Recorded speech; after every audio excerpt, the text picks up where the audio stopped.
Hello and welcome to The Future is Now, a Forbes show of their digital TV channel F15. My name is Camilla Sievers and I am an entrepreneur and under 30 list maker. And on my show, you will meet future builders, changing their industries and working on utopian visions of their respective fields. Today's guest is Rowland Hobbs.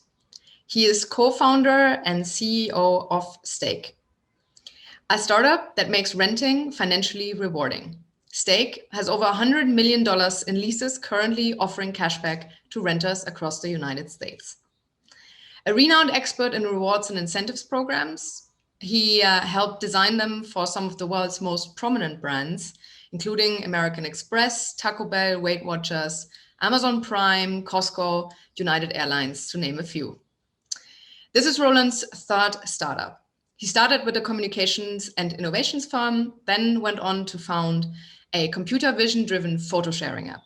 He has been head of product design for Accenture North America's financial service practice and managing director of design and innovation at Teneo, a global CEO consulting firm. Rowland also has been very involved in impact investing globally and believes that we can use financial technologies for good. Today, we will talk about the future of housing.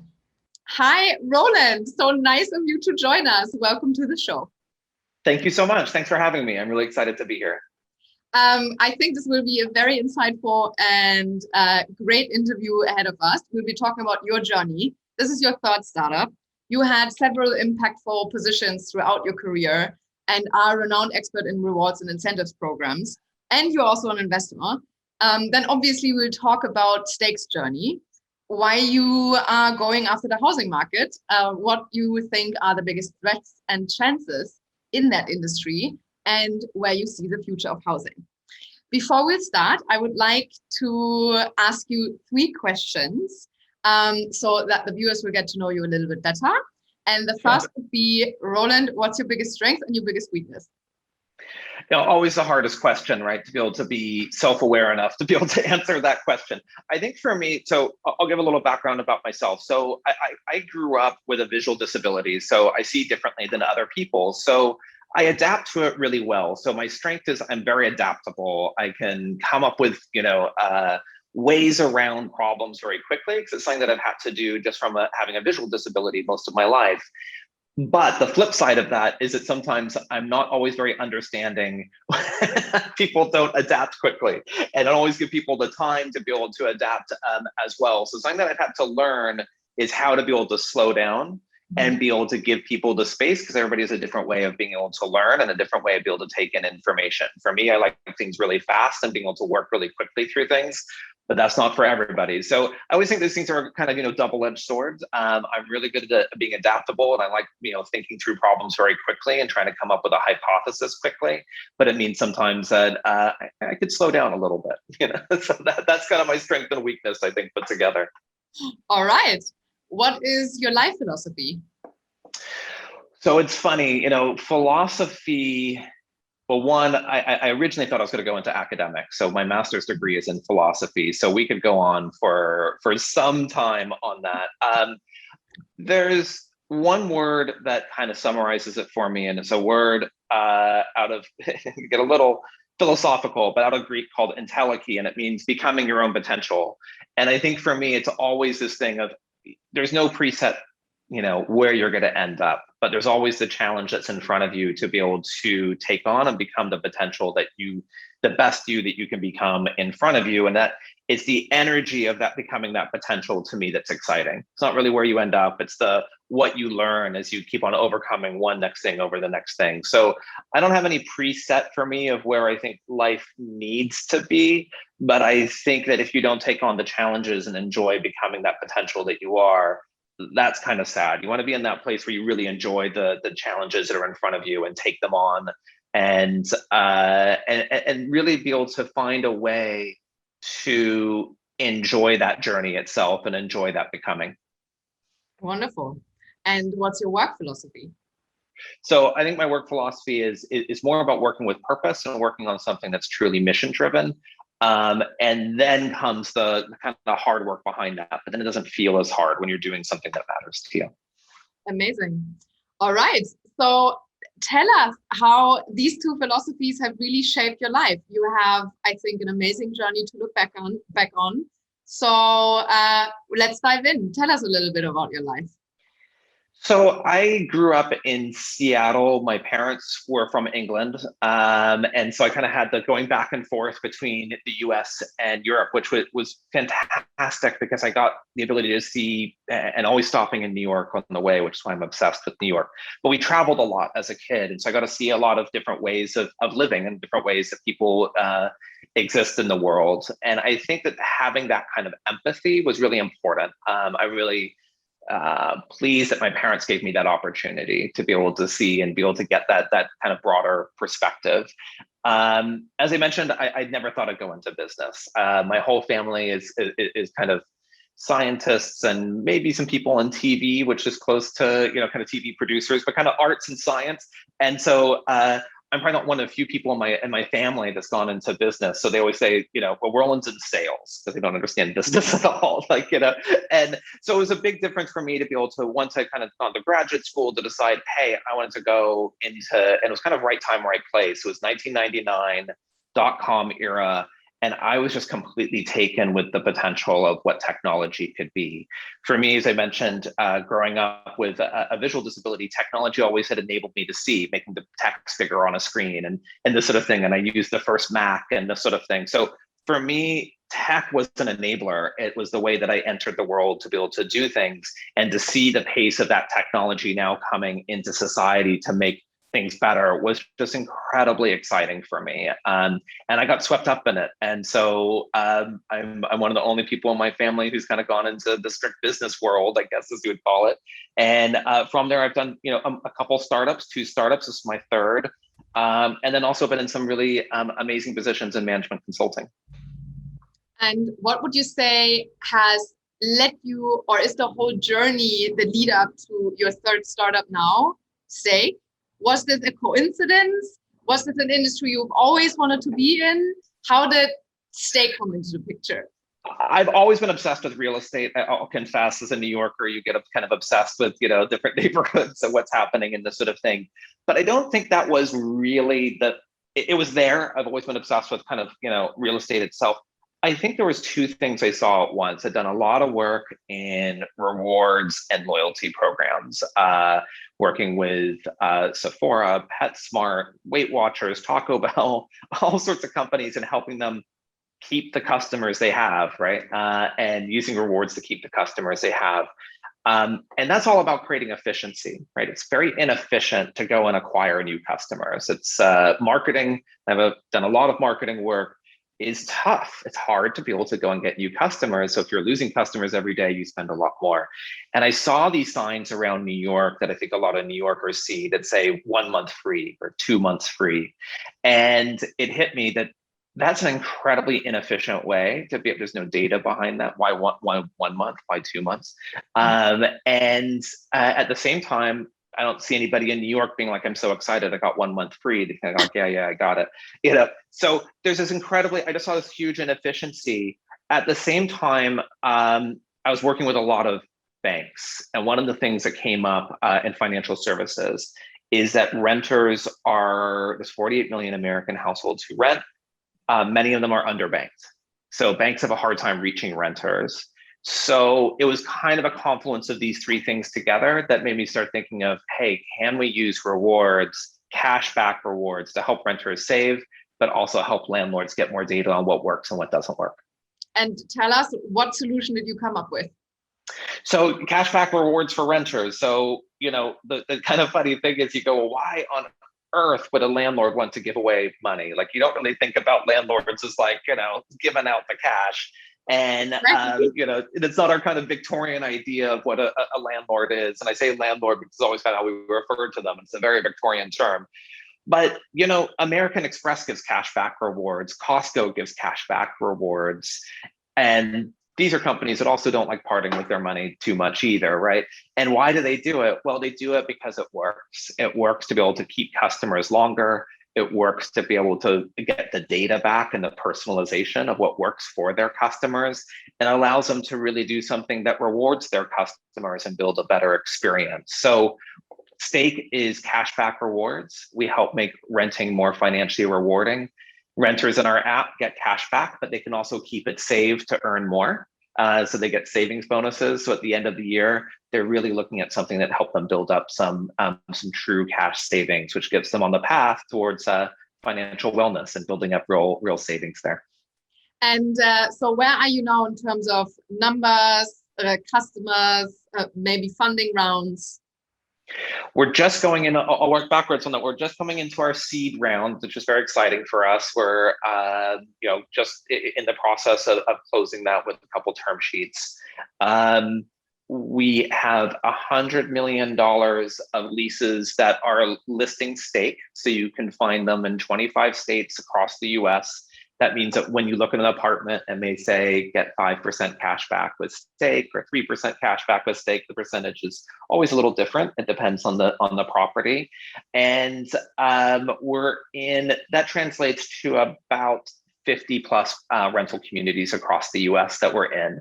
We're in kind of traditional, it's called multifamily, which is tall apartment buildings. We're in single family homes, which are your typical just houses. We're in some office space for small offices. And we're in everything from rent that's $400 up to rent that's $7,000 a month. So we really cover the range from rural America all the way into New York.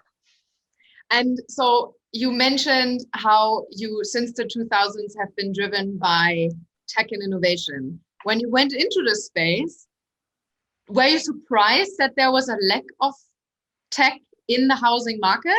Was this also what drew you maybe to it? Or was it the sheer size of the market where you were like, okay, this needs to have a tech solution because... I was motivated by the motivation for me was the purpose of being able that renters generally have less than $400 saved in the US in their bank account. So renting's expensive, right? And if you were to take all the rewards for travel and all the rewards for shopping, it doesn't add up to what the rewards would be if everybody got rewarded for renting, right? So it's 30% on average in the US of your take-home income. And it was amazing to me that nobody was doing anything about this huge spend. I came from a world where you talked about wallet share, how much wallet share do we get? And yet 30% was never talked about, sometimes 40%. In New York, it can be even higher. And so that kind of stunned me, right? That the fact that there was no financial solution that helped renters, but at the same time that real estate was passing by this huge opportunity that while they are great at brick and mortar, that they had a huge fintech opportunity in front of them that could dwarf shopping and travel, right? That could be bigger wallet share than anything else. I do think I underestimated, to your point, that real estate has not traditionally been tech focused. I was fascinated with real estate, but I didn't come from a real estate background. So over the first, 18 months of our startup, that was where I put myself to the test. I, as a broker, ran up and down the stairs and all over New York, talking to renters and landlords, and just really went very analog with it to be able to learn the industry. And I learned a lot. And I'll tell you, that real estate is about where fintech was maybe 10, 15 years ago. It's growing much, much faster, but it's not, a lot of the solutions you may think exist don't exist yet, which is why it's such a fascinating space to be able to go into right now. Okay, then that's a perfect intro to my next question, which is, where do you see the biggest threat to your endeavor? And then also, I guess, intertwined with that, where's the biggest chance? So we sell to property owners, it's called asset managers, the folks who actually decide what apartment, what building to buy, when to sell it. We work with those asset managers. And if another, we rely on those asset managers and they get the finances of why it's good to give cash back to renters. But if that group doesn't move fast enough, I think that there's a real chance that the banking industry moves into the space in a bigger way. And here's why, is that it's harder to reach Gen Z and millennials in banking because they're not getting cars as early and they're not getting mortgages as early, right? So I think that the risk is that real estate doesn't move fast enough. And I'm not sure if that the real estate world gets that they can't be disrupted. I'll give one good example. It could be banking, could also be from elsewhere. Airbnb, as an example, is moving into property management, right? So I think that the idea that real estate or traditional asset management can't be disrupted is the risk, because I think it can, right? And it can be disrupted, and we rely on that group. So that's kind of the interesting tension, right? We're helping asset managers become more savvy and reach their residents and truly build a rewarding experience, and then create a moat for themselves and be able to own that relationship more, or they're going to be disrupted, and it's going to come from another industry like Airbnb that gets, hey, look, the resident comes first, or the guest in their situation comes first. And the opportunity. Let me follow up with this. Do you feel like they have been waiting for something like this, or there's hesitancy because they're like, well, I mean, this old model always worked, and why do we need this? And also, if young people don't buy cars and houses, maybe they're just not financially stable enough, and then we don't want financially unstable people. So what's your take on, or what's your experience in this regard? Yeah, it follows that whole gamut. You have people who are like, it's not broke, we're making money, which is the classic right before the disruption happens, sort of, and the classic joke of, I'm sure Blockbuster felt that as well, like, that they were, making money and don't change it. So I think there's that. However, when you talk to especially younger asset managers in real estate, they're desperate for data on what their residents are doing, right? They're like, I don't get good data back on what our residents truly love. Where do they shop? What do they do? What do they spend their money on? And they want that data back. And I think they also get that the world's changed in a way that renting in particular should be at the forefront. We rent the runway, we rent our content on Netflix. We don't live in a world that is really preference towards ownership as much as it is towards a subscription model. And the original subscription model can be said to be renting. So I think that they get that there's more renters than there ever have been before. It's not just folks who are younger. Baby boomers are selling their homes and deciding to rent, to live a more free lifestyle as well. So there's this huge opportunity that's there, but it requires changing the mindset, right? And it requires going that you're not just renting somebody. If you want to just rent somebody an apartment, you've decided to be in the commodity business. If you want to rent to somebody as an experience, now you've created something special. Yeah. And any other stakeholders that are completely for this or completely against it? So it's funny in real estate because you have asset managers, you have property managers. So sometimes different parts, of the same company. Sometimes they're different companies. You have the banks, right, that are lending money as well to be able to enable this whole process. You have residents who are in there. You have the folks who work in the building. So real estate is as many layers of the onion that's kind of in there. And we really believe it can be a win-win for everybody coming through that. I think that if there's a group that can lose in that, it's the folks who will say, it doesn't matter to me what my residents are doing. I just buy and sell the paper on the building. And I think in that situation, there can be real losers in this, because I think that if anything's taught us in the last 20 years is that customer experience wins, and better customer experience tends to bear out in the end. And I don't think real estate will be any different. And you've mentioned data. What kind of data are you looking at? What kind of data do you think will you be able to provide as stake grows? And what are the real benefits of that data for stake, and then for whomever you sell this data to? So for the asset manager, it's what do your residents like? What do they want? And so I think a lot of times they're looking at market data instead of individual data. So they might say, well, the next door neighbors are doing X, they price their building at this price, or they offer this amount. And if you do that, if Amazon had done that, they would have just been Macy's, right? They would have just been like, well, what is Macy's doing? Instead, what Amazon did is look at exactly what the personalized experience is that each person wants coming in and deliver that to them. So that's where we can offer that sort of data. On a bigger level, we really think about it as financial health and wellness of the building. are the residents in your building saving their cash back? Are they not saving their cash back? We never revealed the individual, but we, on the aggregate in the building, are they saving? Are they not saving? Why is that important? Well, you look at the health of your building in a lot of different ways, right? You look at it as like, is the HVAC healthy? Is the, all these different things, but the financial health tells you, is the community prospering, right? And if the community is not prospering, usually businesses that have customers that aren't doing well don't do well, right? Customers that do better, then the business does better, right? So that's the type of data that we can start getting into. Where do people shop? What do they like to buy? Are they saving, not saving?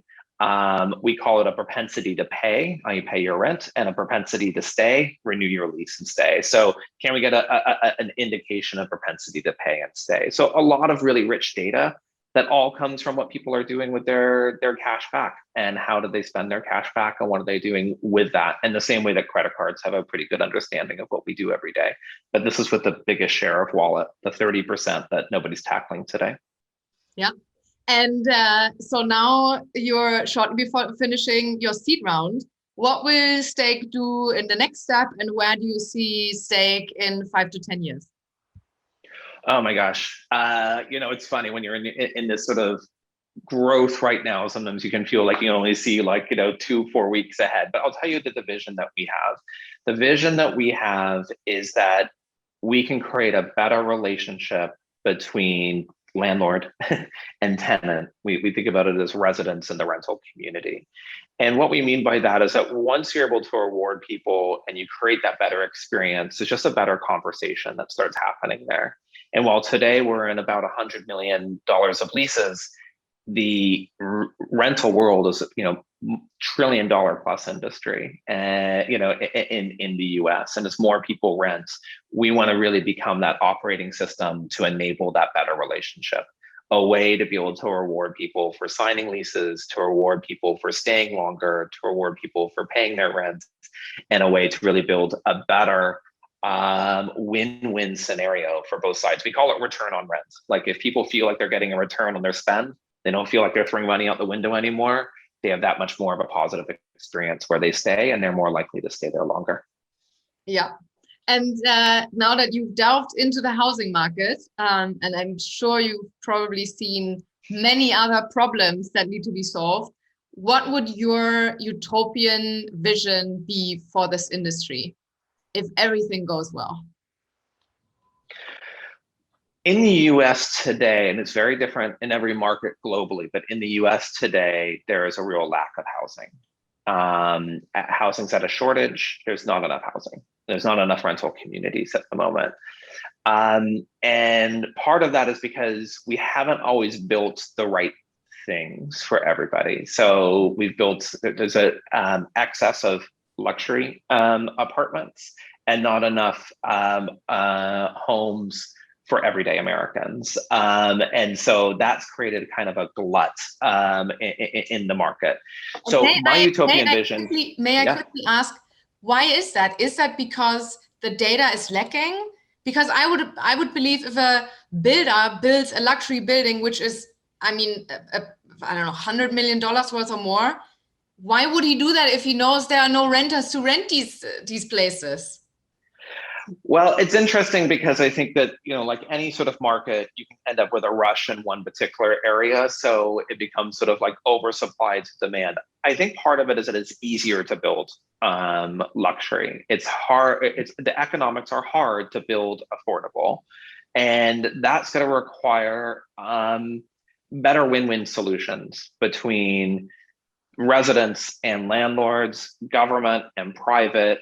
It has to be a way that we can make it work for everybody and still make it as something that can be profitable, right? And that's tricky at the moment. So I'll give an example why, from the resident standpoint, that renting is so expensive. If you buy a home in the US, you can write off your interest, right, against your taxes. If you rent as an individual, you can't write off your rent, right, on your taxes. So right out of the gate, it's harder to be a renter than it is to be an owner.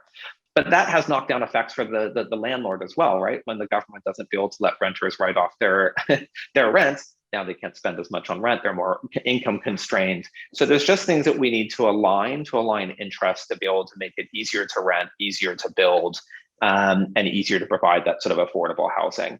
It's just very fragmented at the moment. It's very localized. Every location is a little different. Building in New York is very different than building in Missouri. And we really need to focus on being able to build more in the US. We haven't, after 2008 and the housing crash there was a lack of building for many years after that, when actually there was no change in demographics. People were moving to becoming renters more, population was growing, yet we stopped building because of the recession, because there was capital restrictions. That was the move towards single family rentals and building out more single family rentals. We didn't build more. So I think that what's I'm very pro building. And I think that, but when we do build, we just want it to be something that's not just building in an absence of the experience to the resident. It has to be something that we build that's enabled by technology to be able to connect private, public, resident to landlord and really create a win-win across the board. We've done it in other industries, and especially in technology, we've created win-win scenarios. And I think we need to do it in housing. It's still governed very much in a 100-year-old mentality. Yeah. And please go on your utopian vision for stake. I interrupted. Oh, so my utopian vision for stake is that every renter in the US would have a cashback, when they get cashback, savings tied to their rentals. So in the US, we have something called 401ks, which is our retirement plans.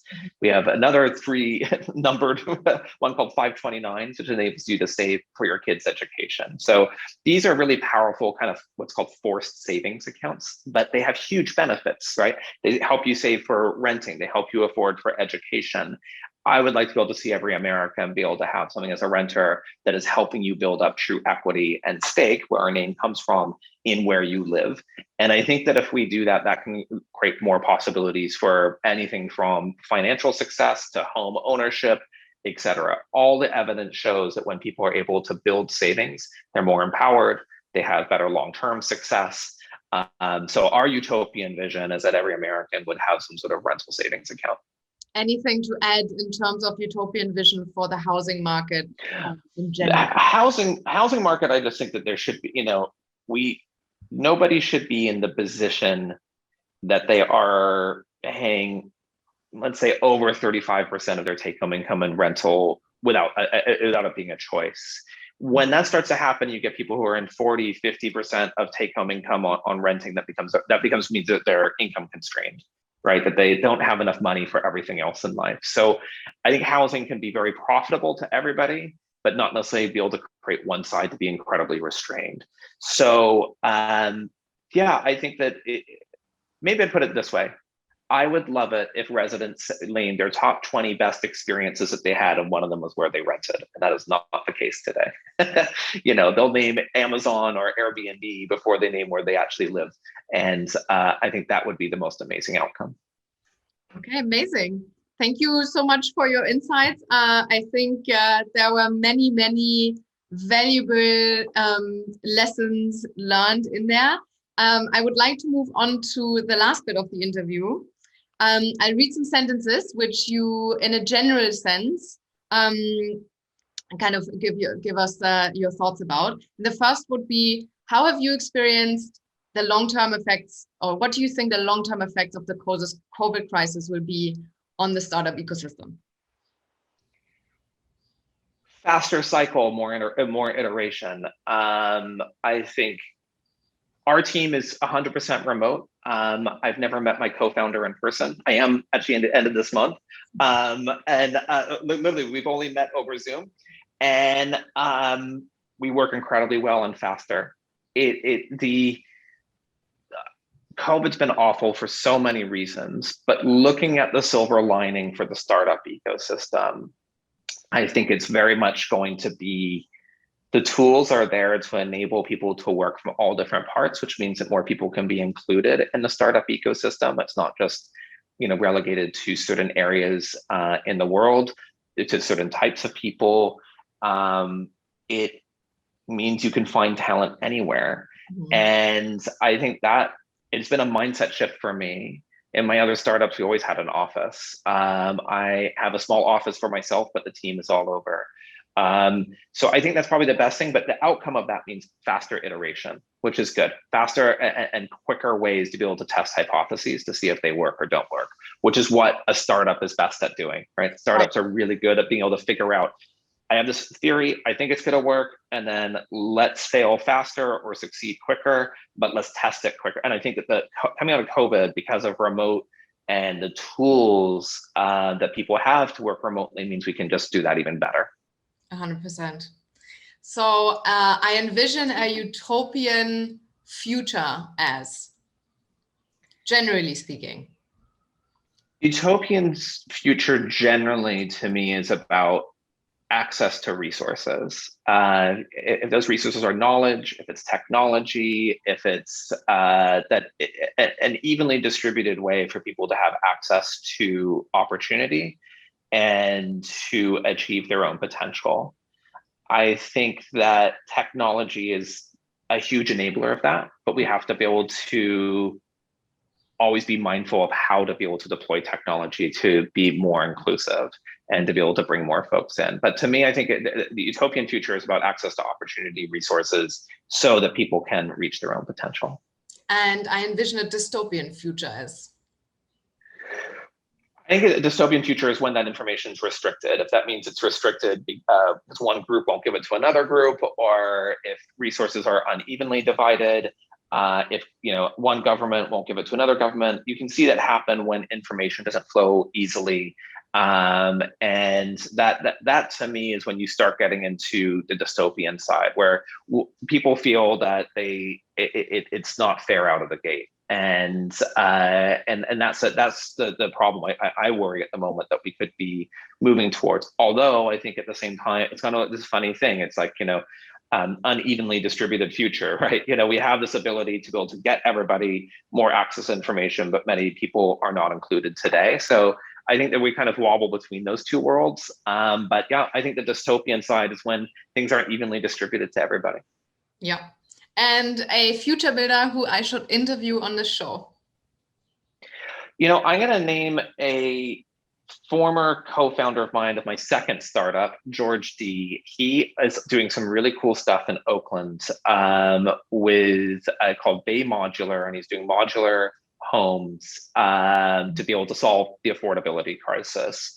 And also on an environmental side, how can you use modular to be able to build faster and provide homes quicker?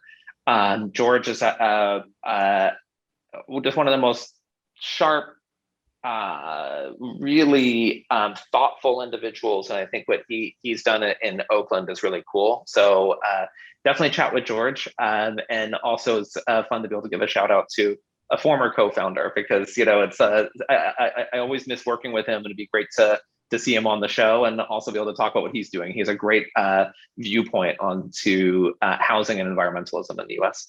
And how funny that you both ended up in the same industry, because that is so strange. Actually, you say that, and actually, as I was saying it, I was thinking it as well, because it's like, how did we? Because we were doing something very different. We were doing computer vision. Yeah, it was computer vision and photo sharing. It's a whole different world. It was all tech. It had nothing to do with all of this real estate stuff. And yeah, both of us ended up. That's a whole conversation of how that happened. I know that he and I both shared a fascination with real estate. And he had been a builder himself, and came from a family of who was involved in real estate.